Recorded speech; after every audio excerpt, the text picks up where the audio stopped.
Hello दोस्तों, कैसे आप सभी लोग। उम्मीद है कि अच्छे होंगे। तो दोस्तों, जैसे कि हमने पहले वाले वीडियो में इनरोलमेंट फॉर्म भरा था। देखो, इसमें इनरोलमेंट फॉर्म भरा हुआ है, अभी डाउनलोड करने को बोल रहे हैं, मतलब ये भर चुका है। तो अभी हम लोग देखेंगे कि कैरेक्टर फॉर्म कैसे भरना है। तो आज जितने लोगों ने इनरोलमेंट फॉर्म नहीं भरा वो भर लेना, मेरा पहले वाला वीडियो देख के। मैं वो कमेंट सेक्शन में या फिर डिस्क्रिप्शन में उसका लिंक दे दूंगा, आप देख लेना। तो चलिए दोस्तों, अभी हम कैरेक्टर फॉर्म भरते हैं। तो दोस्तों, उससे पहले अगर मेरा चैनल पर नए आए हो तो वीडियो को लाइक कर देना और चैनल को सब्सक्राइब करके रखना भाई लोग। तो चलिए कैरेक्टर फॉर्म भरते हैं। तो सबसे पहले रिएक्शन बटन में क्लिक करके कैरेक्टर फॉर्म में क्लिक करना है। तो दोस्तों, जब आप कैरेक्टर फॉर्म में क्लिक करेंगे तो ये विंडो ओपन होगा, तो इसको आपको भरना है। तो चलिए देखते हैं कैसे भरना है इसको। आप स्टेप बाय स्टेप फॉलो करते रहिएगा, नहीं तो फिर आपका गलत हो सकता है। बहुत सारा कैंडिडेट्स का गलत हो चुका है वो इनरोलमेंट फॉर्म भरते हुए। तो आप ये ठीक से देखना मैं सब बताने वाला हूँ।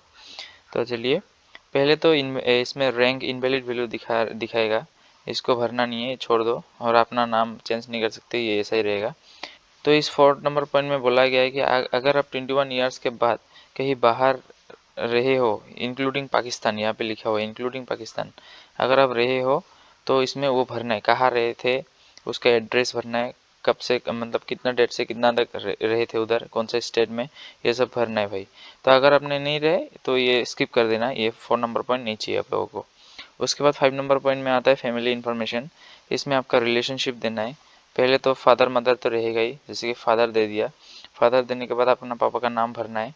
उसके बाद पापा का डेट ऑफ बर्थ भरना है इसमें। उसके बाद कंट्री नेम, ये तो इंडिया ही होगा।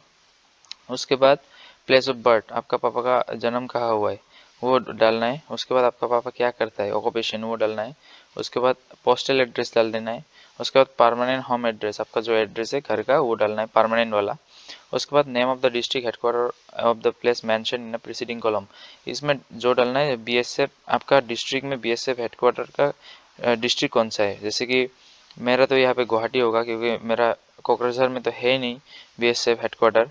तो वो मुझे इधर गुवाहाटी डालना पड़ेगा। आपका नियरेस्ट बीएसएफ हेडक्वार्टर कहाँ है वो डालना है आपको, यहाँ पे वो डिस्ट्रिक्ट डालना है, एड्रेस नहीं, डिस्ट्रिक्ट डालना है। तो उसके बाद आपका पापा क्या गवर्नमेंट सर्वेंट है, अगर है तो यस करना, अगर नहीं है तो नो कर देना भाई। उसके बाद आपको ऐड करना है, ऐड करके आपका मम्मी का भी सेम करके भरना है आपका, जैसे कि इधर पे पापा का भरा है फादर देके। उसके बाद आपको मम्मी चूज करके आपको सेम भरना है। आपने जैसे वो क्वालिफिकेशन भरा था ना 10 12 का ऐड करके, वैसे ही भरना है भाई, वो सब सेम रहेगा। उसके बाद नीचे आते हैं। नीचे आने के बाद यहाँ पे लिखा है कि नेशनलिटी कौन सा है आपका वो तो इंडियन ही होगा। उसके बाद आपका डेट ऑफ बर्थ जो डाला है पहले आपने इनरोलमेंट फॉर्म में वही रहेगा, ये चेंज नहीं हो सकता अभी। अगर किसी का गलती हुआ है तो वो सेंटर में जाके चेंज होगा। अगर वो लोग करवाते हैं तो करवाएगा ही वो, क्योंकि गलत इन्फॉर्मेशन तो नहीं लेगा ना। तो सेंटर में जाके वो सब चेंज हो सकता है। आपका प्रेजेंट एज कितना है वो यहाँ पे डाल देना। उसके बाद आप जब मैट्रिक दिए थे, मतलब क्लास 10 का एग्ज़ाम दिया था, पास किया था, तब आपका एज कितना था वो यहाँ पे डाल देना है।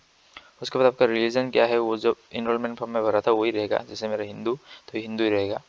उसके बाद इसमें are you a member of schedule caste और शेड्यूल ट्राइब, आप एससी और एसटी कास्ट से है कि, अगर है तो यस करना, नहीं तो नो कर देना। Have you ever been arrested, आप कभी अरेस्ट हुए हो क्या, तो ये जिसने भी हुआ है तो यस कर देना भाई, अगर नहीं तो नो।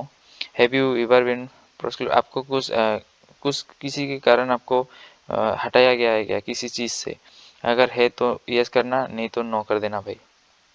उसके बाद यहाँ पे आपको कहीं पे जेल में रखा गया है, इसमें ये वाला जो लिखा हुआ है have you ever been keeped under detention, मतलब आपको कभी जेल वेल जाना पड़ा है क्या, अगर है तो यस करना, नहीं तो नो कर देना भाई। Have you ever been bound down, आपको कभी किसी चीज़ से भी, किसी भी ऐसा चीज़, मतलब गलत काम से हटाया गया है क्या, मतलब आपने गलत काम किया फिर आपको सस्पेंशन मिला है, वैसा ऐसा तो नहीं होगा किसी का, मुझे पता है।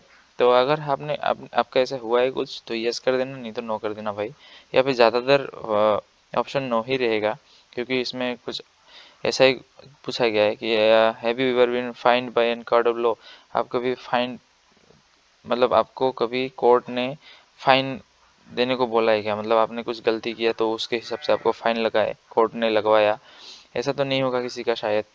तो अगर आपको लगा है तो यस करना, नहीं तो नो कर देना भाई। Have you ever been convicted by the law of any offence, ये भी सेम ही है, ये भी नो ही होगा। Have you ever been debited from an examination और rusticated by the university of any other educational authority institute. आपको कभी डिवर्ट किया गया है, मतलब आपको कभी सस्पेंशन किया गया है क्या 1 साल 2 साल के लिए? अगर है तो यस करना, नहीं तो नो करना भाई। पता है किसी को नहीं किया होगा तो उसी हिसाब से आप देख लेना। आपको अगर किया तो यस करना, नहीं तो नो कर देना। उसके बाद हैव यू एवर बीन डिवर्टेड, ये भी सेम ही है, ये भी नो ही होगा। उसके बाद इसमें पूछा है is any case pending against you in court, आपका कुछ केस चल रहा है क्या कोर्ट में? तो अगर है तो यस करना, नहीं तो नो कर देना भाई।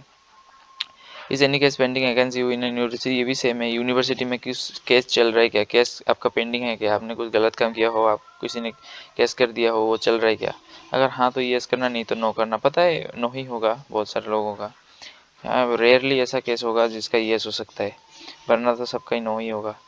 तो उसके बाद whether discharge expel withdrawn from, ये भी सेम ही है, ये भी नो ही होगा भाई। उसके बाद इसमें जो लास्ट पॉइंट है, name of two responsible person of your locality और two reference to whom you are known. आपको यहाँ पे 2 व्यक्ति का नाम डालना है जो आपका लोकेलिटी का हो, आपको अच्छे से पहचानता हो।